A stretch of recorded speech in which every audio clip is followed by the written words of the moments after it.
Extra marital affairs हे common आहे आणि स्त्रियांचं प्रमाण जास्त आहे. म्हणजे आपल्याला वाटतं हे आपण नॉर्मली ते पुरुषांकडे वाईट नजरेने बघतो, की हां, तो बाहेर गेला असेल. पण आय-टी क्षेत्र असेल किंवा आता आपले कामाचे अवर्स खूप जेव्हा जास्त असतात, तेव्हा आपण आपल्या पार्टनरपेक्षा आपल्या कलीग्स बरोबर जास्त असतो आणि आपण सिमिलर प्रकारचे चॅलेंजेस घेत असल्यामुळे आपल्याला असं वाटतं, की त्याला समजतंय. जे हं. आपल्याला पार्टनरला नाही समजत आहे किंवा मी घरी आल्यानंतर पार्टनर सतत कंप्लेंटच करतोय, की "तू मला वेळ देत नाही, आपलं असं होत नाही, तसं होत नाही."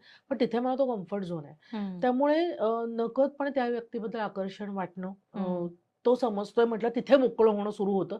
प्रत्येक वेळा अफेअर व्हायची गरज नाही. एक बेस्ट फ्रेंड पण होऊ शकतो, जो नवऱ्याला किंवा बायकोला नाही खपत. जे हं. आपण मगाशी थर्ड पर्सन इन्व्हॉल्वमेंट म्हटलं, त्याच्यासाठी अफेअर व्हायची गरज नाही. एक कम्फर्ट झोन जरी तो कॉर्नर आपला तयार झाला, आपण सतत त्याच व्यक्तीशी बोलतोय.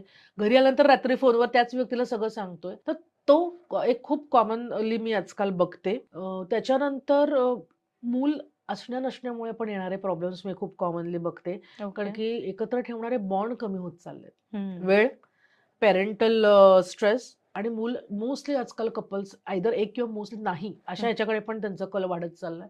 तर जे काही नातं टिकवायला बॅलन्स करणारे पिलर्स आहेत ना, ते कमी होत चाललेत. बरोबर.